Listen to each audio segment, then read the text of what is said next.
discuss urban farming or gardening by the square foot. My good friend Cheyla Breedlove is going to show me her beautiful place that she has made maximum use out of a lot of space. Let's get started. Howdy folks, this is my friend Cheyla Breedlove's little urban farm. She's got a greenhouse. It's a really old place that she has performed miracles with, and she's going to tell us more about the history of the place. Hey Cheyla! Good morning, Miss Coco. How are you? I'm good. Thanks for coming by our little farm in the city. Yeah, you're my fellow farm wench. I am. So you want to tell me a little bit about the history of this place? I would love to tell you a little bit about Wheat Brothers Farms. This house was actually built in 1910. It was a wheat farm, and there were 157 acres that surrounded this property in downtown Medford. Since that time, it's been subdivided, and we are literally currently sitting and standing in a commerce area. But at the time in 1910, when the Earhart family moved here, they actually came from Older Money back in Pennsylvania. They were related to Amelia Earhart, the famous airplane pilot. And they came here with the money and intention of being gold diggers, right? Because the whole hype at that time was the Jacksonville gold rush. During that time, they invested in a small wheat farm, which are now standing in what is left of that wheat farm. And what you know as the Medford Food Co-op was the matriarch of their family, June Earhart. She was the county embalmer. She was the county dental assistant, which her and I share 110 years apart. So June actually helped start the VA domiciliary in Wick City, and she actually started the plantings and the lilac bushes that are currently at the Medford Food Co-op. She took those seedlings, she put them in the VA, and her plants are still thriving 110 years later. Wow. She was a horticulturist. She came from France. She fell in love with their culture, fell in love with flowers, and she brought back those, and those gardens still exist to this day. So let's talk a little bit about this actual farmhouse. So this farmhouse, nothing's flush, nothing's plumbed correctly. The pipes are old. There's knob and tube in the attic, which I find fascinating because as an antique collector, Coco, I got a lot of junk sitting around here, and I have fantastic, anything more rust, we love it. So this house was actually lived in by Samuel and James Earhart. They're buried up at the roundabout. Their entire family is buried with each other up at the roundabout on Siskiyou. Wow. In the Eastwood Cemetery. Let's take a look at the place. All right, let's go. So you can see that all the exposure siding is the same as it was. They don't actually mill this wood size anymore, but I've really tried to keep it time period appropriate, and I've added a couple different things through the years. This is from the Coolidge building in Central Point. That door right there is as heavy as sin. It weighs almost 200 pounds. It's solid steel. And here's a cool little tree house. So this tree house was built for our three boys 3 summers ago. Each one of them helped create and build it with their own 2 hands. Wow. Now we just added the solar light so that at night you go around the front to the left, you can see it. There's solar panel. They can play games up there and dig out their Nerf guns. Awesome. There's a lovely porch area. Just a beautiful porch.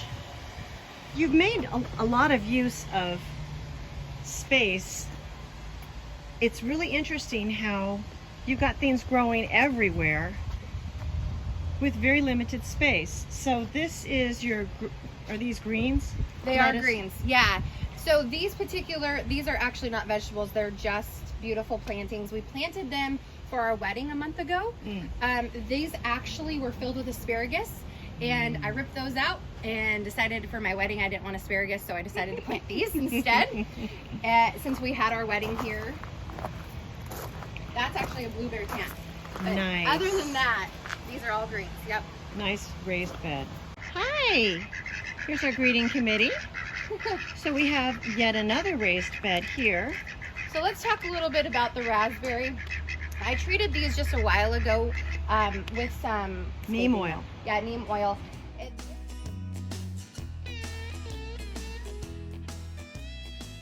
I love to can, and in that time I want to can fresh berries, and my husband loves raspberries. So I really wanted to give my hand at this, but I'm a novice. So you do what you can. You're going to go on my website and learn how to can. I've got a whole section for that. That's right. And if you haven't been on our website, it's actually fascinating. I learned how to clean parts of my own chicken and hen house yesterday. And I didn't even know some tools that Coco you had used that made my job and will make my job and my kiddos' jobs much easier. So go check that out. The place is just littered with cool antiques. And then we've got this area here tucked away. Apparently this is squash that's going crazy. This was an experiment. Last fall I hosted a workshop for a pumpkin succulent heirloom pumpkin workshop. I had 10 ladies in my house and we were making the biggest mess you've ever seen out of the dirt. Be that as it may, this pumpkin sat outside until March and was just rotting away, this entire heirloom pumpkin. And what the plan was is when you had done with Halloween, you'd bury it in the ground and then you'd have a nice little succulent garden and you could grow from that, which actually a lot of the patrons that came to my workshop accomplished, which I was really happy to see that in their after pictures. But I came out here with a whole bag of steer manure, threw it in this raised bed, and I threw that moldy pumpkin in, and this is what has happened. Holy cow. It's just ginormous. Yes, it is. It's taking over all the mint. It's taking over the tomatoes. It literally is taking over the entire place. And so with this situation, I don't know what we're gonna do. Probably have to cut back some of it, but this was actually just an experiment that's gone wild. Well, and you know what? Oh, there's your shovels. I've got a great recipe for squash blossom appetizer. So if you ever want to just pluck these blossoms, fill them with ricotta cheese and little egg and panko crumbs, fry them up. Oh, heavens, yes. Ooh la la. Right, isn't it true, like being a gardener, like it's a lot of error and it's a lot of success. And sometimes things work really well and then sometimes they don't. For example, the corn that's standing to your right, I've never been a corn farmer by myself. My father was a great corn farmer. This is my third attempt at growing corn and this is the only success I've ever had. It's worth giving it a try every year if you really want to succeed at something. Don't give up. I would never think that you could grow corn in such a small setting because I've always thought corn needs a lot of room, much like garlic. I've never had success with corn and I have the room for it. You know, for the fledgling farmer, it is very hit and miss. It's a lot of experimentation and a lot of disappointment, but look what can happen. And then over here we have just lots of different varieties of our tomatoes. I planted put these boxes in 2 or 3 summers ago when we built this hen house. This door is actually from my mama. She gave it to Donovan years and years ago, and we decided it would be the perfect door for our hen house because it's not flush and absolutely wonderful. The established 2019 sign was created by a local artist here in town, White Family Homesteaders, because we want to support local families that are doing what we're doing. Yeah, absolutely. Okay, so here's the really cool inside of the hen house, and Cheyla was concerned that it's not clean, and I told her there's no such thing as really a clean hen house ever. Hi, and I love these nesting boxes. Where did you get this, Cheyla? So I found this, I got it at an estate sale. I pulled it out of an old barn and they were gonna throw it away because the bottom is really rusted out, and so the girls only lay on the top. But for aesthetics and for this piece to just go into the trash, it broke my heart. I couldn't let it go. So I actually scored that piece that you're looking at for $25 for those nesting boxes. I'm in love. Isn't that great? Totally cool. And as you can see, folks, you don't need a lot of space to have chickens, right, girl? Now over here we have another little coop. It's good to have a couple coops because you never know if somebody has to be quarantined or got a baby that you're transitioning. Or a broody hen is usually what I put in there. Yeah, it's a good place for a broody. Yeah.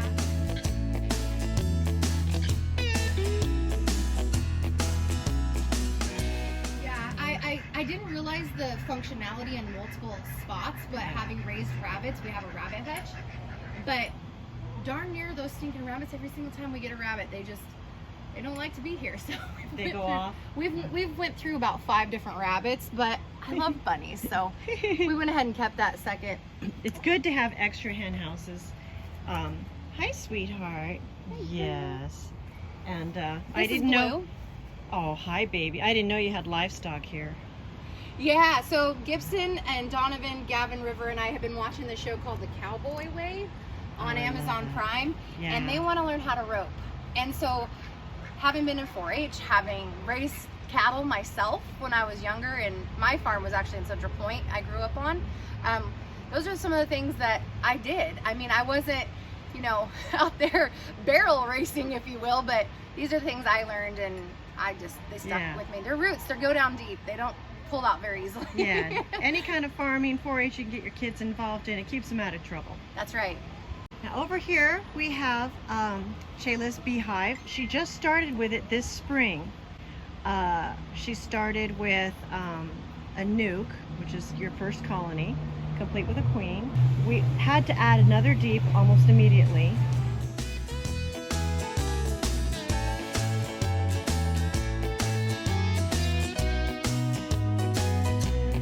Then we put the honey super on top. It's only end of July and that honey super is already full. The bees will winter over with that honey. And today I brought another super because they need to move upwards and create more honey, and Cheyla will probably be able to harvest that this year. And there's the cute little root. So back here, oh, and she's got an apple tree. Hi, sweetheart. So back here we've got still more tomatoes, another raised bed, and the chicken yard for the girls to kind of have their own private space. This is a really nice greenhouse. What do you do with this, Cheyla? So, stuff for the winter? I don't know what I'm going to do with this greenhouse this winter, but I have plans. You grow microgreens? I could grow microgreens. This greenhouse actually was built before the pandemic hit, and about a week prior we built this. We got it from Costco. I had been wanting to have a greenhouse so I could grow anything I wanted to from seed, and this one, for the price point, was about $600. It took us 5 hours to build, and it has what I find really fascinating about this structure is being, like I said, married to an architect. You're looking for functionality, but you're looking for how this building's gonna function. There are rain gutters on this greenhouse. I thought that's fascinating. I have trees. This catalpa tree holds a lot of moisture, so that water comes down and it comes through these spigots, and then it's a natural, this is built into it, and then the water drains down. So you don't have all this water like in the 70s and 80s backlogged on the side that creates all that. You guys have seen it where it turns yellow, like the greenhouses turn yellow, but they've upgraded their systems, and this is something that I found was quite fascinating when I was out here in the first rainstorm we had while we were sheltering in place. I'm noticing that this was built in, and I thought that was actually really great attention to detail. And for $600, that's cool. This is something that you could do living in a city in a small environment, a small lot like I have. Yeah. And you can grow, which I'm gonna be a little bit excited about this, but everything you guys see in this garden, I grew from seed with my son Gibson in this greenhouse starting in February. That's amazing. I know, even that corn. What are the ducks' names? Okay, so the Indian runner, the white and the brown, her name is Sunny. Nice. And that beautiful mallard is Sam. Hi, Sam. They were Easter presents from my mama this last year. They're adorable. But composting is hard. It's a lot of work. It will make you want to pull your hair out if you don't know all of how to fold things in. It's kind of like making sourdough, which Coco will tell you I about lost my mind when she's trying to walk me through those processes. And I haven't done compost in several years. I keep my compost bin because I think that it's something really important to have. I like the drums. Actually, I prefer the drums. That's what I'm going to go for someday soon. Because turning the compost is something where, like in this situation, you would need to have more room. You'd have to cut back that plant and be able to turn it, take the compost bin apart, and then turn all the compost to another space and put it back in. When you're small farming in small tight quarters like we are, it's really to figuring out what you need, what's pressing, what's going to help your little environment grow. Composting for us wasn't something that was adding to our situation, but I like also if you can cut your bins with some pallets. That's an easy way to do it. You have 3 separate bins. You've seen that.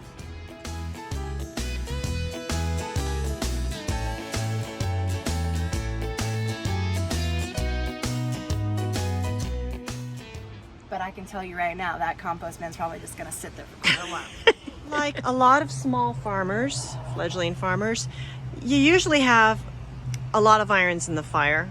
A separate thing, we're big supporters of local business, bartering, and that sort of thing. And this is Cheyla's baby.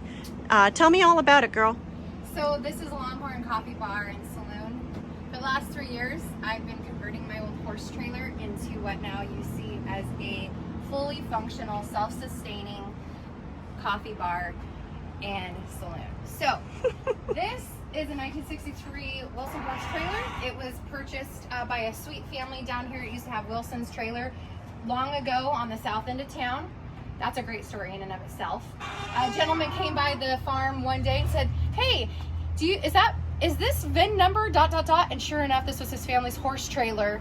Wow. And they had hauled wood in this horse trailer and pigs for years and years through 4-H. So he got to see the transformation of this, and he's like, I can't believe this is what you've created with my family's horse trailer. That's super cool. I love legacy. I love stuff like that. So Absolutely. here's the interior of the mobile bar. Wow. So you can rent this for events. You can obviously rent events are smaller right now, but you can still rent us. You can go on our website, which I'm sure you can plug in and find at longhornonthego.com, and request a quote, and we will come out, and we'd love to work with y'all. It's gonna be one hell of a time, I'll tell you that. Bottoms up. That's right. Conversation. Thank you for being a part of our day with us. Thank you, Coco, for wanting to interview me and coming by the farm. So we were just discussing what it's like if you want to do square foot gardening. If you would like to be a part of that, it's something that you really have to be dedicated to. It's not something that you can flippantly do. You're in a relationship with it. It's your heartthrob. You want to see it every day and wear your best clothes. And the wonderful thing about that is that if you have the time to dedicate yourself to those, it is wonderful to be a part of something like that you can get your hands in the soil and you can really make something out of nothing in a small space. But it does require some dedication, and you will be married to it. So if it's something that you want to be a part of, something that you want to see for your family's legacy, reach out to Coco at thefarmwench.com. Have a great day. Yeah. You go do what ducks do.